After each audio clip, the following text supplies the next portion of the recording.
You can stop trying to memorize the whole neck. Today we're unlocking the entire CAGED system without ever leaving the first 3 frets. I wanted to introduce you to the native language of the guitar.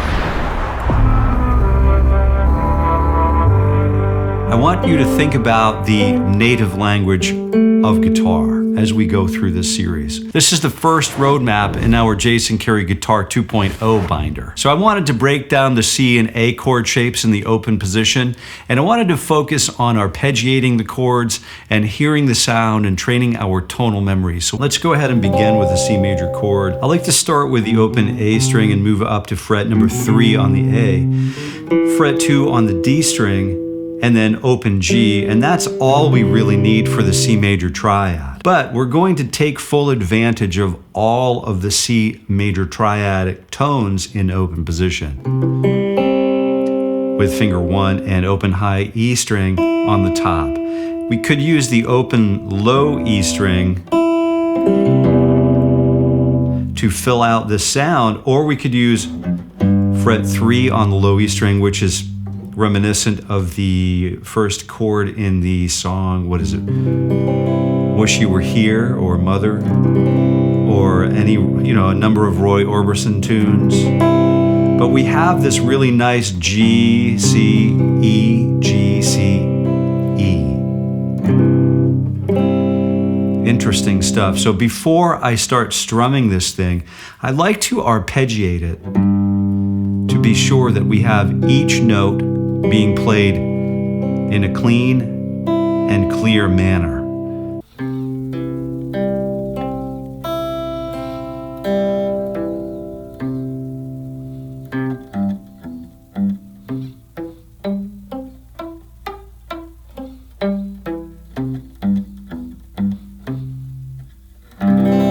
So that I don't have, if I do have any notes that are being choked by lazy fingers or lazy technique, I can go ahead and remind myself to arch over the smaller strings, the next smaller string, so that I can have a nice clear tone. And then what I can do is strum.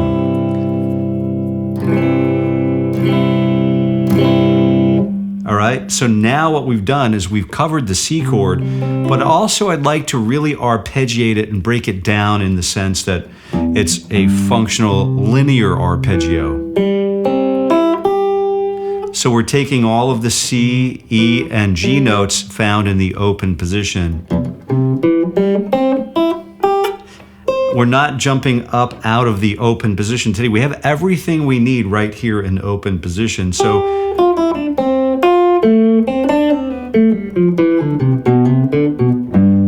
we have the open low E. I'll start on a root note, but we can go down and grab the E, G, C, E, G, C, E, G, and then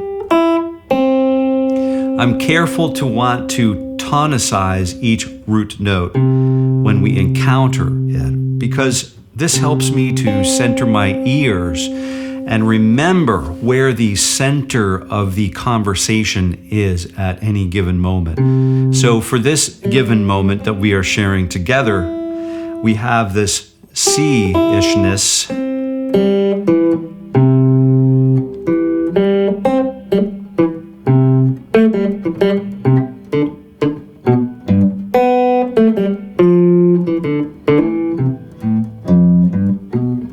There are all of these really cool songs, these childhood songs that are built using arpeggios. So now we understand that we have 2 different kinds of arpeggios. We have the one where we're assessing whether or not we have all of the notes in place or intact. Then we have, once we have assured ourselves that we do have all of those notes intact, we can go ahead and strum. And then hopefully the guitar is in tune, or we're not pulling on the strings too much to bring it out of tune. We also have more notes to strum. We also have alternating, alternative bass tones to wonder about.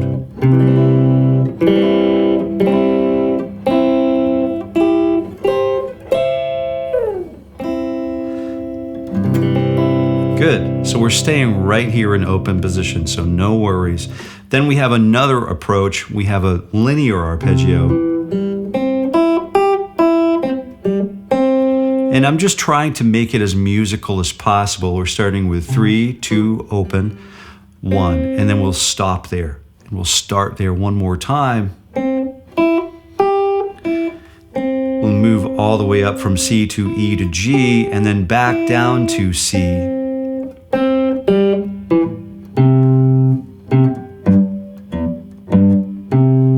then we'll finish it up with a strum. Cool. So I'll meet you on the A chord. Let's go ahead and take a look at the second chord in the sequence of CAGED. So we have C, A. Now we've got to spell G, E, and then D. We've got a few cool chords coming up. These are super easy, but this is a program to help us understand we have a lot to do. We have a lot of business to sort of take care of in the open position without the hassle of worrying about bar chords that we can't reach or whatever. So some of my friends like to use this staggered A, like the open 2, 2, 2, and then what is it, open high E. So we have, again, I'm going to arpeggiate that chord, open 2, 2, 2, and then open high E on the top. And then what I'm going to do is once I understand that I can play all of those, I don't need the A and the bass. I can also use the low E in the bass. I'm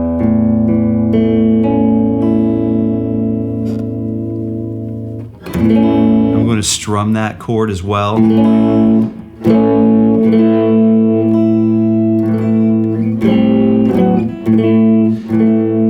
can move it around, but we'll talk about that later. Now what I'm going to do is start working on arpeggiating the A major chord in basically open position. So we have open, 4, 2, 2, 2, open. And then if you want to, you can reach that upper octave on fret number 5, and we haven't left the first 3 frets. So hand is still positioned within the first 3 frets. So we have the A, E, C sharp, and then A, and we'll stop there and we'll begin again. A, E, C sharp, and what is that? A again, I guess, right? And then A, E, and then A, and then we can also strum to finish our business with the A chord. I've mapped out these exact tonal intervals in a PDF binder called Open Caged Cheat Sheet, which is the lead off for our Q2 Fretboard Mastery. So if you want the binder, go to jasoncareyguitar.com/2-0. We're back, and I want to move us through the G, E, and D shapes and maintain focus on right hand arpeggiation to bridge the gap between strumming and lead guitar playing. So we're starting with the G chord, and let's go ahead and just kind of take a look. We've got this arpeggiated, right? We've got the fingering open 2, 3, and then G, B, open D, G, and B strings, and then fret 3 on the high E string. You all know the G chord, hopefully. But then what we're going to do is just focus on hearing the notes being played one at a time. And hopefully we have these clearly articulated. And then we turn around and just kind of reverse our approach. Good. So we also think about forward rolling and reverse arpeggiating as well. So now that we have those tones discovered, we can strum. We can down strum or strum up. We can do all kinds of things, but the other thing I really wanted to talk about is working through the G, the B, the D, and then the G, the B, and the D, and then the G. Okay, so this is really important to just take our time and train. We want to be listening. We want to train our minds, our tonal memories to hear each tone in the triad.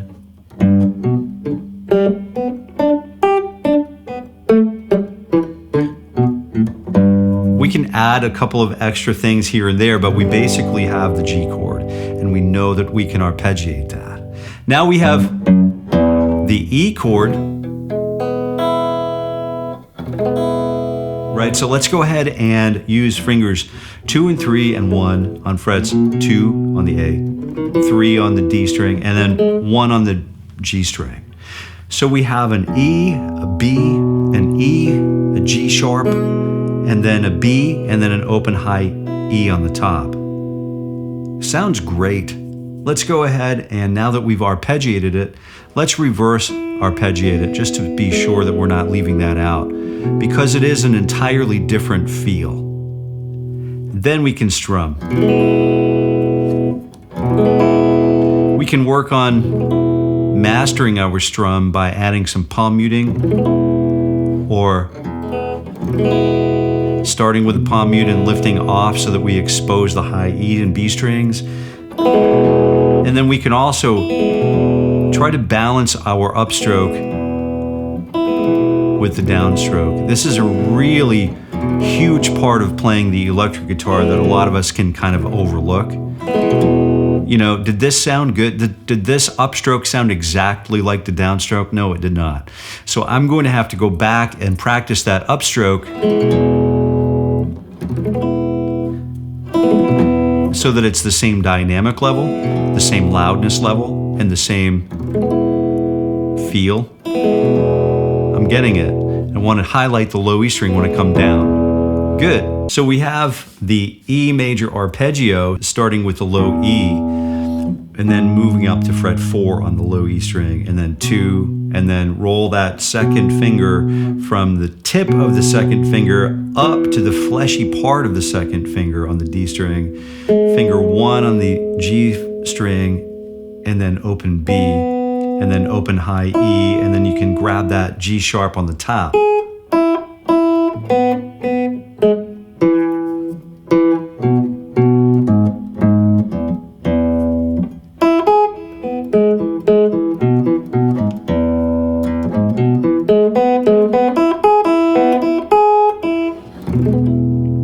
So we can work through that stuff together. Let's go through to the D chord, which is going to start with the open low E string moving up to fret 2.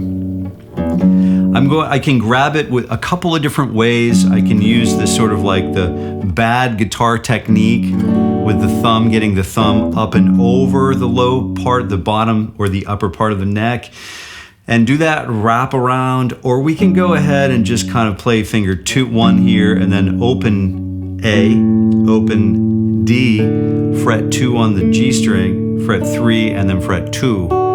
But again, the tablatures are available, link in the description. But we have this really nice D chord with an F sharp. So we're gathering all of the notes that are possible for the D chord in the open position. What I'm going to do now is strum the D chord. I'm just going to give it a downstroke, a nice solid downstroke, and then a nice solid upstroke. And we start feeling like these downstrokes and upstrokes don't need very much pressure. I'm playing with a tube amp, so the more I give it, you can hear the more woolly it gets, right? But I think we're just going to keep it under control. We're going to start with the open D for the arpeggiation though. Open D, fret 4, which is the F sharp, A, the D, the F sharp, and the A. And I'm training my ears, I'm training my mind to hear that native language of the guitar.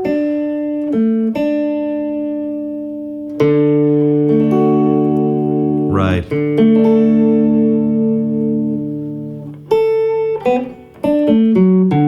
We can use, instead of fret 5 on the A string, we have the A, F sharp, D. We're coming down the arpeggio now. D, A, F sharp, and then open D, and then D, A, F sharp, and then we're not going to drop the low D here, but we could if you wanted to. Maybe we'll do that another time. You can take a look at Me and the Eagle from Steve Earle on this channel. So if you want to drop a great drop D tune, go check that one out. But you can grab this D chord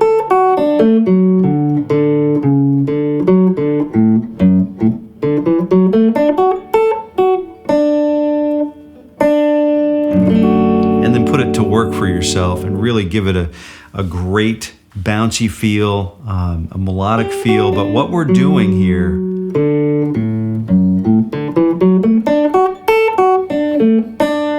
But what we're doing here is just making music. You know, we want to program our ears and our minds to hear the intervals. And we can play long tones. We can play short tones. We can play double the tones. We can double each tone.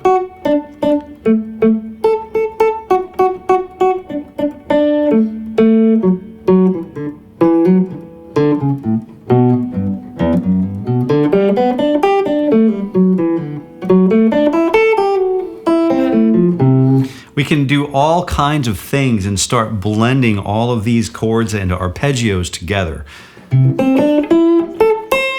All right here in the open position. I wanted to talk a little bit about the guitar I'm using today. It's one of my favorites. It's the Gibson ES339, and I wanted to discuss why a semi-hollow body is the perfect vehicle for this kind of bridge between acoustic chordal playing and electric guitar lead work. So it's got a nice sort of chambered body. There is a maple block that runs the full length of the body, which helps with feedback when you're playing this in a live environment. But if you stand in front of your amp and you have a little bit of distortion on and you step on your Ibanez TS9 tube screamer pedal, you can definitely turn around and kind of get a feedback loop going with your amp. And it's really fun to be able to control that, learn how to control those like controlled screams. They're really fun to explore. Some of my tunes on my 2013 album release called Rebirth. So if you find Jason J. Carey, you can find Jason J. Carey Rebirth album anywhere you absorb music on the internet. But the guitar is really great scale. It's a really great feel. It plays in tune, and it's just a ton of fun. It just feels good. It's like a 335, but it's a little smaller and a little sportier. I wanted to reiterate this fast win for you, and I wanted to review the pointers that we've been kind of taking away. So we started with the C major chords, the A major chord, the G, the E, and the D chords, all in open position, but we also learned about very high levels of detail as we approached each chord before we even assembled it into a strum, a reverse strum. So we talked about palm muting and ways to control the dynamics of our experience. We transitioned between strumming the guitar and playing lead guitar.